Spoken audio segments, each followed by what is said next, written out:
So the first one is a Pokeball I made using parametric modeling. I started with the sketch and then I used Revolve to get the spear, and then I added a center band and then a button using extrudes, cuts, and finished it off with fillets to smooth everything.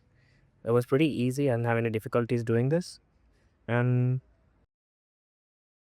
focused on keeping it symmetrical. I started off with a rectangle and then I extruded it. And then I chamfered the sides to make the edges. And then on the top, I wanted to make a pointed end, but I found it very difficult. I didn't know how to do it. But I somehow figured it out by creating a triangle and then creating two more faces towards the sides and then chamfering that. But then for the next one, I think I caught it.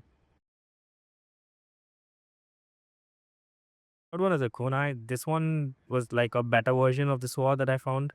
So I found out that you gotta make lofts to make pointed ends. So I created multiple offset uh, planes to create multiple different points so that it turned out pretty good, I think. Freeform modeling, I found it very hard because I couldn't record and do it at the same time because my computer would just straight up crash because of the process that's running behind.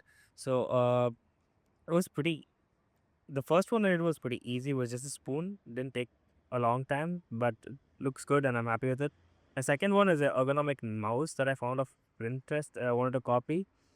This took a little bit of time, but I modeled the body and then I used a sketch to extrude and cut for the swivels and added a rolling mouse. That's it. So for assembly models, the first one that I did was a door hinge joint. So I started off with a cylinder and then I added a rectangle and then extruded that.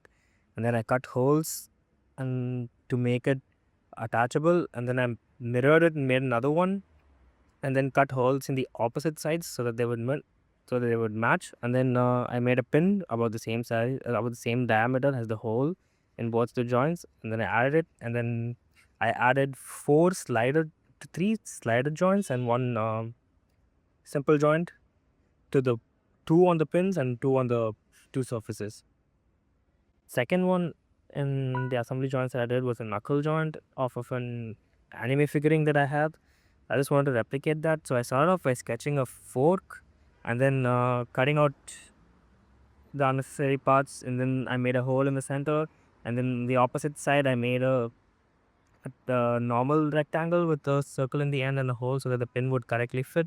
And then on the pin I had another hole so that I could add like a locking mechanism towards the end. And this one was pretty difficult because I didn't exactly know what I was doing, but I just watched a bunch of videos and found myself getting it towards the end. The third one I did was pliers. This was actually pretty easy because the last one that I did was way more difficult and I found it easier to do it. So I made a normal sketch and then made two extruded it, added holes in one side of it, and then on the opposite one I did the other way around, and I added a nut and a bolt and threaded it so that it will be 0.35 mm, and then I think it works. I haven't printed any of them, so that's it.